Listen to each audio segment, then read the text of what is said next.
haddaad maqashid qof kuugu tilmaamaya arrin ama wax aanan kuugu habooneen ha u jawaabin sababtoo ah muusan ka hadlin ilaa waxa gudihiisa ku jira maahane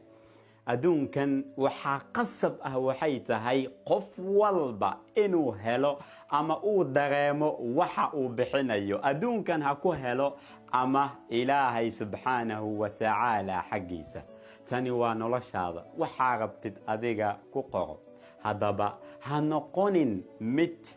maanta oo dhan raadiya arka dadka qaladaadkooda ama caybahooda laakiin waxaad noqotaa waxay tahay mid mar walba raadiya arka dadka wanaagyaashooda tan ugu sii wanaagsan si adigana loo arko wanaagyaashaada oo dhan